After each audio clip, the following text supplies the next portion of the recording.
August 1996, I got a call that they want me to join Prime Minister's office. So on 16 August 96, I joined there.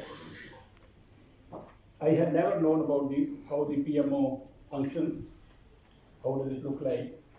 I landed there and I found it very interesting during these 8 years and very fascinating. And a lot of issues which I had thought outside, when I went inside, I saw it, I acted and reacted in certain ways, which I have mentioned in my book. Vohra Sahab was my principal, he was the principal secretary to PM, and one day I met him. I don't know, he may not be remembering the incident. I met him. He's the only IS officer, I think, who has been Home Secretary, Defense Secretary, Principal Secretary to PM and Governor. I have not seen any IS officer who has been Defense Secretary, and Principal Secretary to PM. He is very meticulous. He goes into detail of every word. And he told me that, Jarnail, see, look at this. When I joined IAS, sometimes we used to go on cycle in the combined Punjab. Now, if you look at some of these IAS officers, some of them are sitting in air-conditioned offices. They have air-conditioned vehicles. That's why sometimes they find difficulty to realize what are the difficulties on the ground. And he was very, very strict, and I learned quite a lot from him. I would say, in the context of my own experience of working for the government of India for perhaps an unduly long time, that these books, the kind that Jarnail Singh has written, cannot be praised in a hurry, cannot be discarded in a hurry, because they record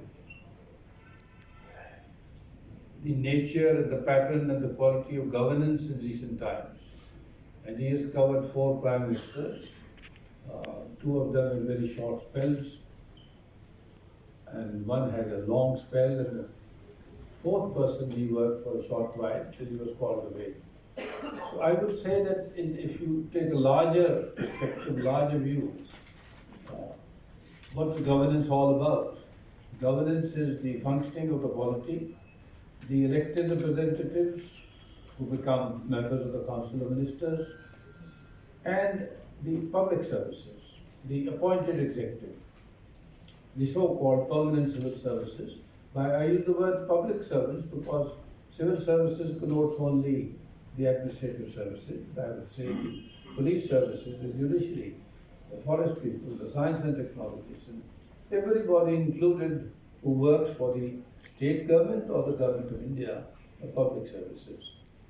So what is their relationship? How do they work together? Do they succeed every time? Do they fail every time?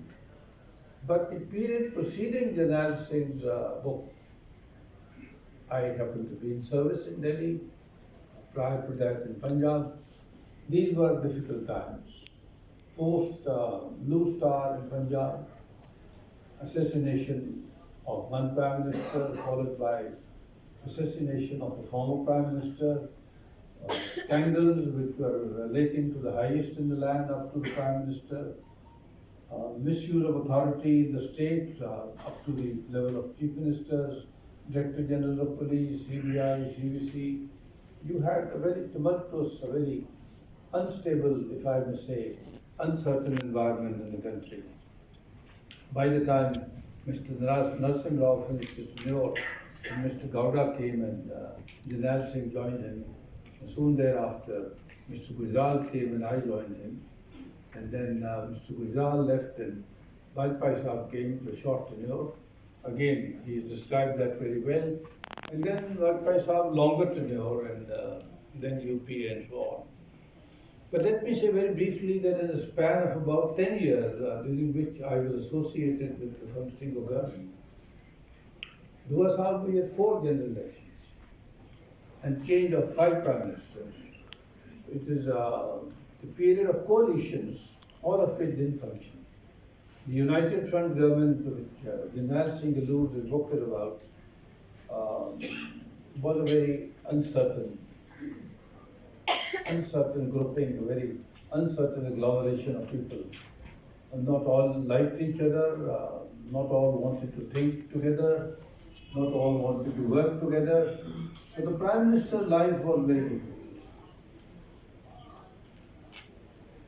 This book, again, I would say, like several others written by civil servants, police officers, some few by judges, fewer by science and technologists, they all taken together provide very rich raw material for the researcher, for the historian.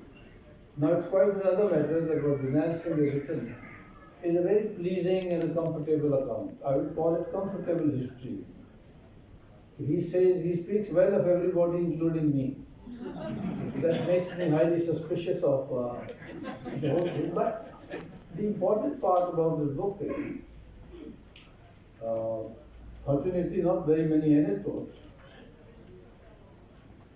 The entire text which relates to policy formulation or project formulation or how a certain prime minister suddenly gets interested in the Northeast, how he goes to spend 6 days there. A person who comes from South Central India, who has never seen a jersey in his life, now you take him suddenly to Northeast with different temperatures. And then subsequent prime ministers also following up on the policy, establishment, revival of the Northeast Council, establishment of a department of Northeast region, donor. And that reminds me that the work that my good friend G.K. Pillay did in the entire region is outstanding, I say it to his face, and he contributed to the revival and the development of the region in a very missionary manner, which lasted. Some people go there, serve their tenure 2-3 years and run away. But he tried very seriously and in a very planned manner to see how Delhi could help the Northeast. And I dare say that large part of the work done in the good old days still survives.